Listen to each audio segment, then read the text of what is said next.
พร้อมเพียงใจกันบุกเบินยืนในท่าเป็นเจ้าการบุกใส่กันทำเพียรศึกษาสอบหาวิชามาหับใส่ในเวียกงานสังสาบ้านเมือง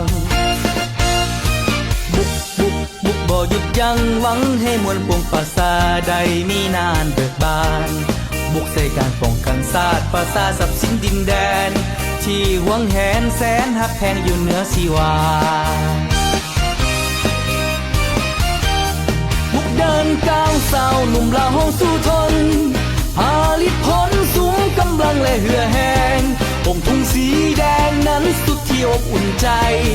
มาไวๆขีดมาไวๆพร้อมกันก้าวเดินไปตามยุคสมัยสร้างสรรค์บุกบ่ท้อถอยการเวลาบ่ได้คอยอย่าป้าปล่อยโอกาสดี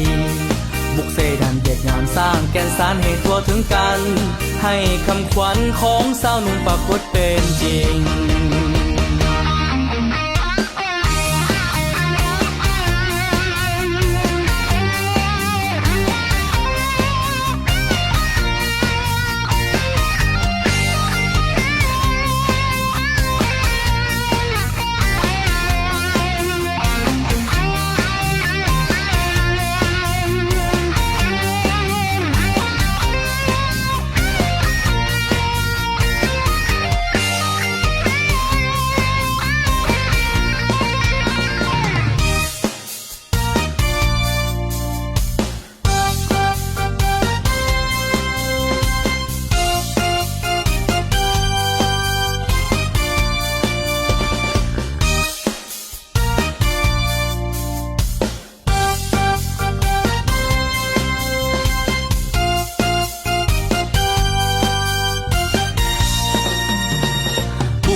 ก้าวเดินไปพร้อมเพียงใจกันบุกเบินยืนในท่าเป็นเจ้าการ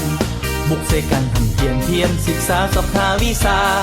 มาหับใส่ในเวียกงานสังสาบ้านเมือง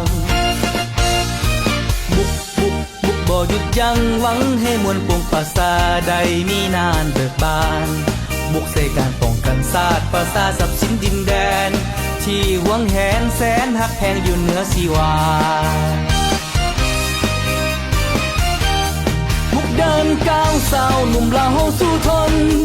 ผลิตผลสูงกำลังและเหือแห้งผมทุ่งสีแดงนั้นสุดที่อบอุ่นใจมาไวๆขีดมาไวๆพร้อมกันก้าวเดินไปตามยุคสมัยสร้างสรรค์บุกบ่ท้อถอยการเวลาบ่ได้คอยอย่าป้าปล่อยโอกาสดีบุกเสดันเด็กงานสร้างแก่นสารให้ทั่วถึงกันให้คำขวัญของสาวหนุ่มปรากฏเป็นจริง